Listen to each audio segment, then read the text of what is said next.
está começando o programa Motivação e Inovação. No programa de hoje vamos falar sobre espiritismo. Sabe aquele momento que a gente perde um ente querido e não sabemos o que fazer?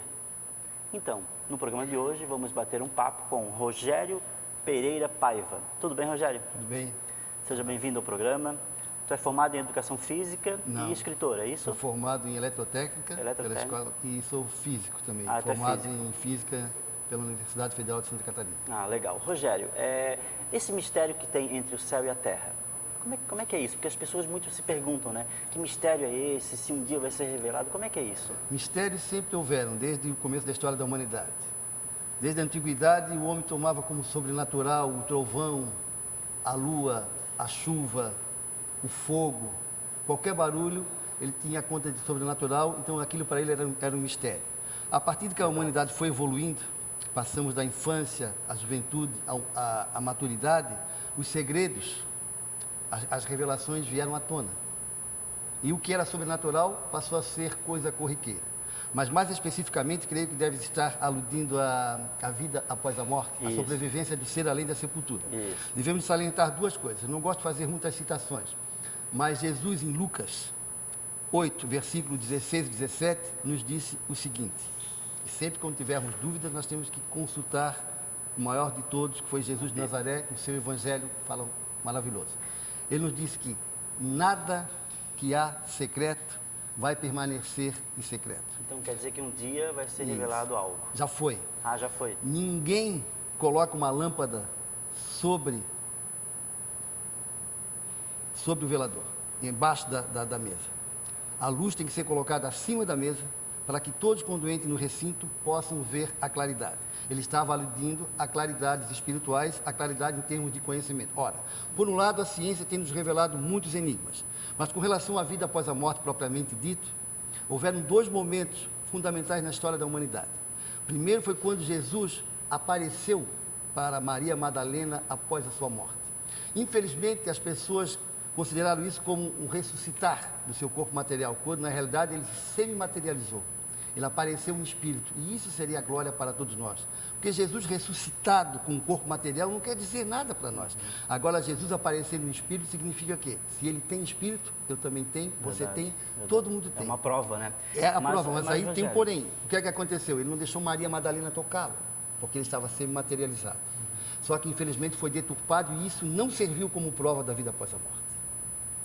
Aí o que aconteceu? No século XIX, houve uma avalanche de fenômenos de ordem de efeito físico, principalmente na Europa, que deslumbraram e assombraram a todos, estudiosos, pessoas simples, de todos os segmentos, que era o sobrenatural, a vida após a morte batendo na nossa porta, como fora profetizado por próprio Jesus. Por exemplo, eu tenho uma pessoa hoje, que é um ente querido, que eu perdi. Por exemplo, a menina que faleceu, até eu li essa semana, que parece que ela está tentando se comunicar, ou estão tentando se comunicar com ela, aquela menina que faleceu lá na Costa da Lagoa. Para onde ela vai, para essa pessoa? Quem fica na Terra? Como pode ajudar? Como é que funciona isso? A melhor maneira de você ajudar um ente querido após a morte é através da oração. Duas maneiras. Uma é você orando por ele, mostrando que você está bem, e a outra é você procurando ter uma vida, continuando a vida aqui na Terra. Porque as pessoas que desencarnaram, eles se preocupam também conosco. Sim, sim.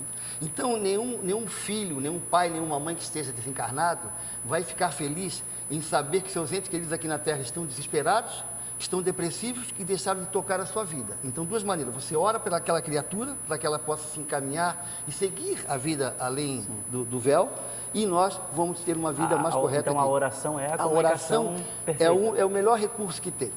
E quando eu sonho com a pessoa? A todo momento sonhando? Quando tu sonhas, geralmente, muitas pessoas acham que todos os sonhos são sonhos espíritas. Isso. Nós temos que desmistificar isso, dizer que a maior parte dos sonhos são os sonhos tipicamente freudianos.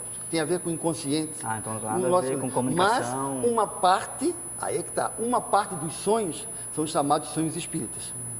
Quando você se encontra com eles no outro lado da vida, em algum local. Como o nosso cérebro material não participa desse encontro, quando você volta, as imagens são meio deturpadas, são meio tortuosas. Nós vamos interpretar aquele sonho com alguma coisa corriqueira do nosso dia a dia. Mas o principal de tudo é a sensação que esse sonho nos causa.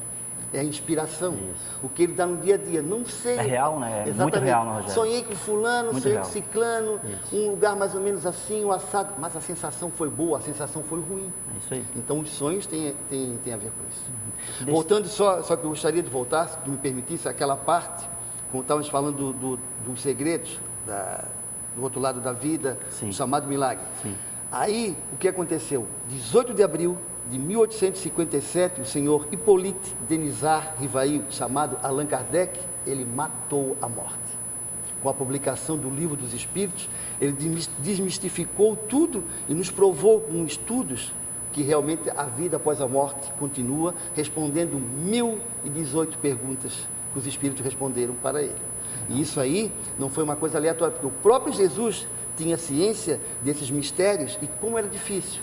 Então ele, tendo consciência, ele disse, não pude dizer tudo a vocês, mas eu me vou, Jesus falando, e vou rezar ao Pai para que ele envie um novo Consolador, que há de lembrar tudo quanto eu falei, tudo quanto eu disse, esclarecer acerca das coisas aparentemente obscuras da minha doutrina. E nós espíritas temos consciência de que esse novo Consolador que veio consolar essas pessoas, como estás falando, é a doutrina dos Espíritos, porque ele esclareceu sobre os problemas do ser, do destino e da dor, e o Allan Kardec realmente matou a Então, morte. tu falou agora do destino.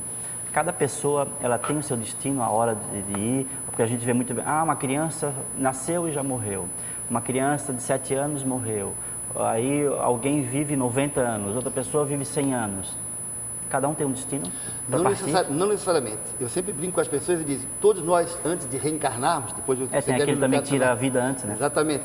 Nós temos feito um determinado cronograma espiritual que é levado em consideração os nossos débitos, os nossos deméritos, as nossas aquisições, a força que nós vamos ter para carregar uma determinada cruz.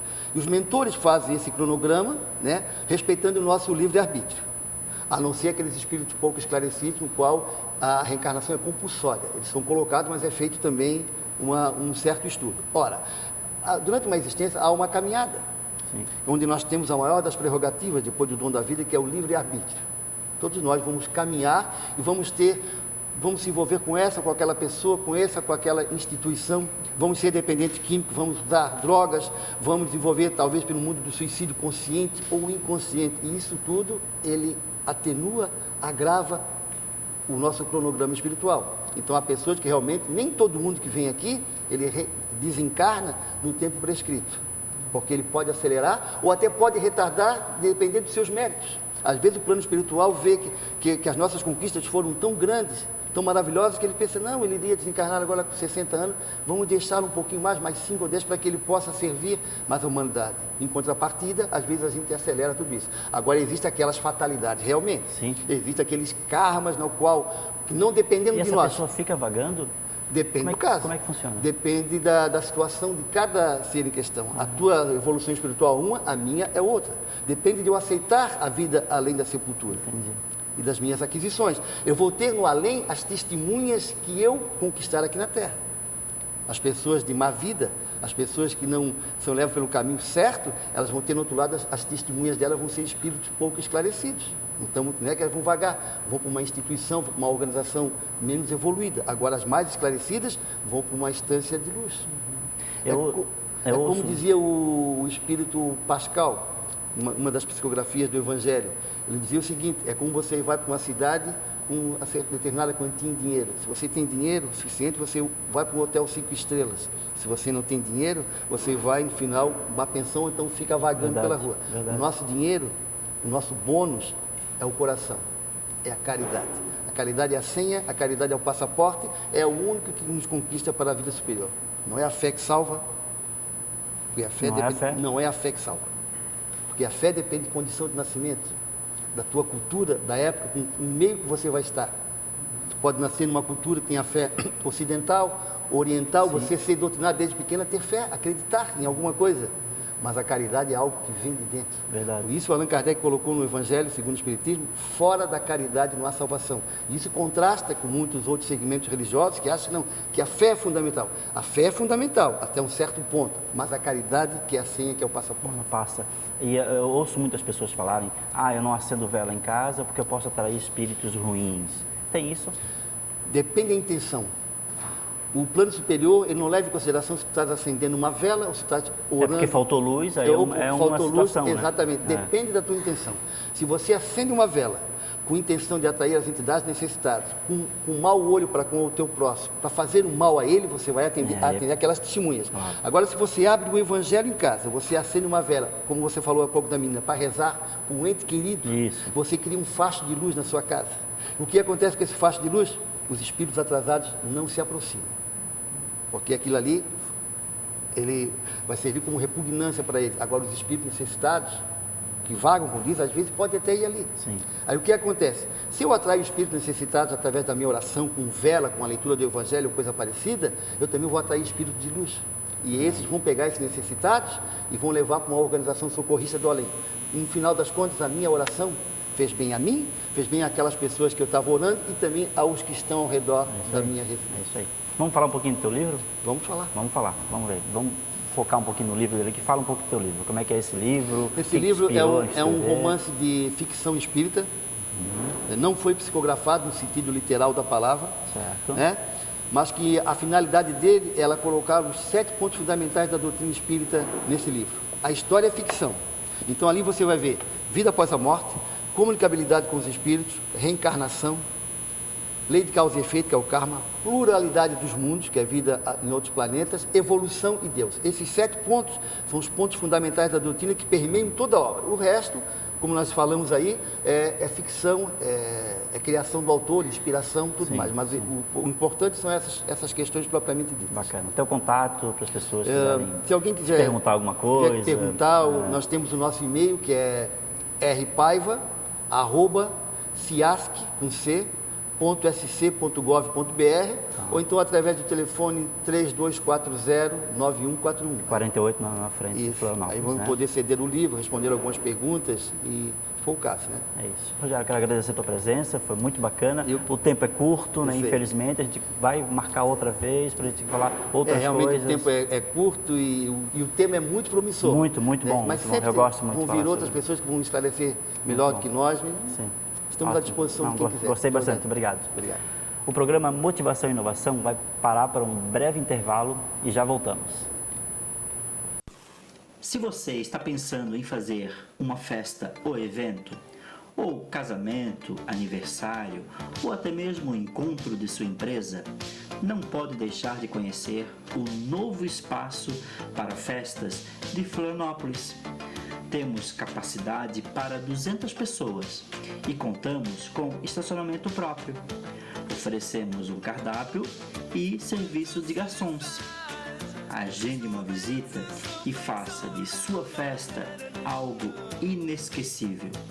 O endereço é esse que está na tela: www.ielos.com.br.